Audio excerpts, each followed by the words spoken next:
دنیا بھر کی طرح پاکستان کی مسیحی برادری آج اپنا مذہبی تہوار گڈ فرائیڈے سے روایتی مذہبی عقیدت اور جوش و جذبے سے منا رہی ہے۔ اس سلسلے میں گرجا گھروں میں خصوصی عبادات کا اہتمام کیا جا رہا ہے، جبکہ اتوار کو ایسٹر کا تہوار بھی منایا جائے گا۔ دنیا بھر میں عیسائی مذہب کے ماننے والے اپریل میں ایسٹر سے قبل کے جمعے کو گڈ فرائیڈے مناتے ہیں اور اس دن کی مناسبت سے مختلف شہروں میں مذہبی تقریبات منعقد کی جاتی ہے۔ عیسائی عقیدے کے مطابق گڈ فرائیڈے وہ دن ہے جب حضرت عیسیٰ علیہ السلام کو فلسطین کے شہر بیت المقدس میں مصلوب کیا گیا تھا۔ عیسائی عقائد کے مطابق گڈ فرائیڈے کو حضرت عیسیٰ علیہ السلام کی لازوال قربانیوں سے تعبیر کرتے ہوئے ان کے ساتھ عقیدت و احترام کا اظہار کیا جاتا ہے، اور اس سلسلے میں ملک بھر کے گرجا گھروں میں خصوصی دعائیہ تقریبات کا اہتمام کیا جا رہا ہے۔ مسیحیوں کے روزوں کے ایام کے اختتامی تقریبات کا آغاز گزشتہ اتوار پام سنڈے یا کھجوروں کے اتوار سے کیا گیا، جبکہ دنیا بھر کے مسیحی اپنے عقائد کے مطابق حضرت عیسیٰ علیہ السلام کی صلیبی موت کی یاد آج منا رہے ہیں، جسے گڈ فرائیڈے کے نام سے مانا جاتا ہے۔ ان عبادتی اجتماعات کا مقصد دراصل کرائسٹ کے ان دکھوں کو یاد کرنا ہے جو انہوں نے اپنی صلیب پر سہے، اور ان کے منہ سے ادا کیے گئے 7 کلمات کی اہمیت کو سمجھنا ہے۔ Lotus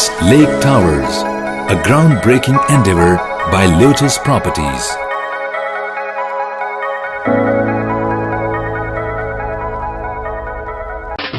دیسی کھانوں کے متوالے ہو جائیں تیار، پاکستان کا سب سے بڑا بوفے ویکینڈ آ گیا ہے۔